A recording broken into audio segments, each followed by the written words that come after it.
باش نكونوا صريحين، الدخول المدرسي كيجيب معاه واحد شويه الخوف وستريس، بلا ما الخوف من اننا ما نكونوش في المستوى ولا ديك الطاقه اللي عندنا والحماس اللي فينا يمشي في نص العام ولا الشهر الاول. جيت نشارك معكم واحد الحوايج حقيقيين اللي نفعوني بصح وغينفعوكم حتى نتوما. فكيفاش نتفاداو اكبر اغلاط في بدايه السنه ونخليو هذا العام هو الجلو اب ديالنا. في هذه السلسله غنبدلوا العقليه، الروتين وحتى الطريقه باش كنقراو وحنا مستمتعين ماشي بجهد خاوي.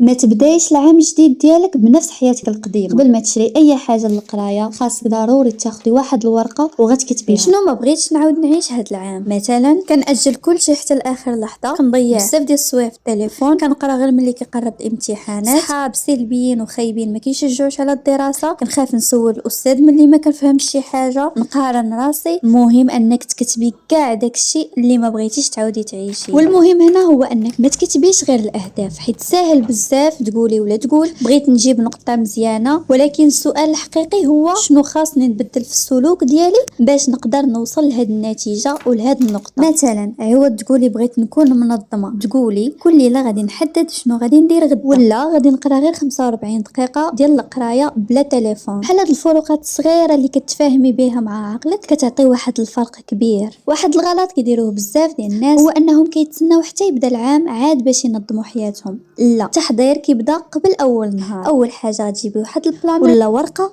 ولا كتاب خاص بك وغتكتبي التاريخ ديال الغونطري، المواد اللي غادي تقراي، الاوقات اللي عندك فيها الكور، هكا تاخدي فكره عامه على كاع الدروس اللي عندك، العناوين ديالهم الرئيسيه، وما تحسيش براسك مشتته. الحاجه الثالثه واللي ممتعه بزاف هي انك توجدي المكان اللي غادي تقراي فيه. ما محتاجاش يكون عندك واحد مكتب ولا روم ديال بانترست، ولكن تقدري انت تذوقيها وتخلقي داك الاجواء اللي كيعجبوك. فالمهم اللي عندنا هنا هو انه يكون بلايصه مرتبه بعيده على الضجيج ديال العائله وداك الشيء ومرتاحه فيه، هذا هو الاهم. يعني ما تخليش بزاف ديال الكتوبه وداك الشيء مشرشم قدامك، وانما بلاصه ترتاحي فيها انتيا نفسيا. انا بعض المرات واخا عندي هذا البيرو وهذا البيت كيعجبني نخدم غير في الطابله ديال المرح اللي قدام التلفاز. تخيلوا معايا، خلي فوق الطابله ديالك غير الحوايج اللي محتاجاهم بحال نوت بوك، ستيلو والماء والباسي اللي كنتي محتاجه تفرجي في الدروس ولا ديري كرونو. رجعي للنوم ديالك تدريجيا. اللي كنتي في العطله كتنعسي مع 3 ديال الصباح وكتفيقي مع الوحده ولا 12 حال تقريبا،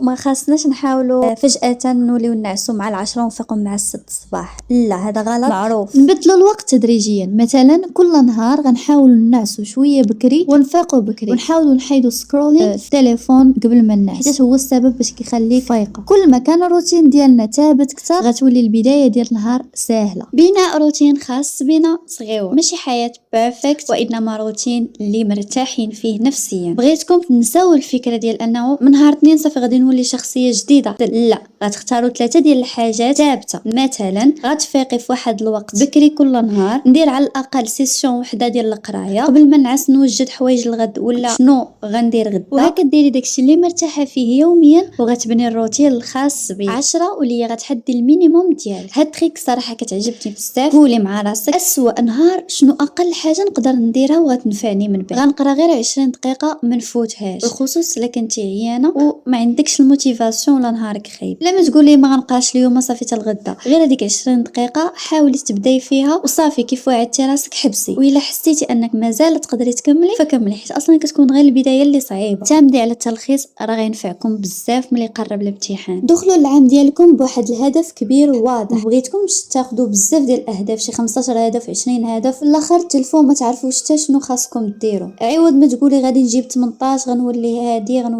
غنقرا 50 كتاب غنتعلم اللغه، هكا غتختاروا حاجه وحده كبيره غديروا بها. مثلا هاد العام بغيت نكون انا من النوع ديال الناس اللي ما كيخليش القرايه حتى لاخر لحظه، ولا بغيت نكون كنشارك احسن واحد في هذا القسم الى اخره. هاد الهدف الواضحين والباينين تخدموا عليه. واخر حاجه هي انكم ما تدخلوش الغونطري بعقليه ديال خاصكم تكونوا بيرفكت. يمكن اول اسبوع يكون خايب، يمكن تنساو شحال من حاجه، ما يعجبكمش الاستاذ حيت ما كيشرحش مزيان، ويمكن يضيع عليكم الروتين. عادي، المشكل ماشي انك خرجتي من الروتين، المشكل هو انك تقرر ان كل شيء سهله وما تبداوش من جديد. كل اسبوع ديروا طاقه جديده وتحفيز جديد. نهار الحد ديما خططوا. التخطيط كيعاون بزاف في التحفيز، بالخصوص لا كنتو الناس ديما كيعجبهم غير التحفيز. ودابا بغيت نقول قبل الغونطري ما تسولوش راسكم كيفاش غنولي احسن نسخه مني، باش شنو نقدر ندير دابا باش النسخه ديالي من بعد 3 شهور تكون احسن. حيت الجلو اب الحقيقي في القرايه ماشي ان تحمس وما ديرش التطبيق، حيت اهم حاجه هو شنو كدير الافعال احسن من الحماس الخاوي غير الهضره وصافي. الهدف من الفيديو هو انك تبني نظام بسيط تقدري تعيشي به حتى ملي ما تكونش عندك الموتيفاسيون. فاذا كنتي داخله الثانويه ولا الجامعه حتى الاعدادي، خذوا هذا الفيديو كاشاره باش ما تدخلوش بنفس العادات القديمه، وانما تبداو غير بحاجه واحده كل نهار. نظموا وقتكم، توجدوا مكان القرايه ديالكم، نقصوا ديستراكسيون وتحدوا اول هدف ديالكم، ومن بعد خليو العام الجديد يوريكم شحال تقدروا تبدلوا ديال بصح. الا بغيتوا فيديوهات كثر على الباك سكول ما تنساوش تقولوها ليا. السلام عليكم، نشوفكم في الفيديو الجاي. انا مستمره مازال في سلسله العوده الى المدرسه، ان شاء الله يكون فاتكم هذا الفيديو. ما تنساوش ديروا لايك وسبسكرايب، اهم حاجه هو تعليق زوين بحالكم، راني كنجاوب على كل. كنبغيكم بزاف. see you in the next video.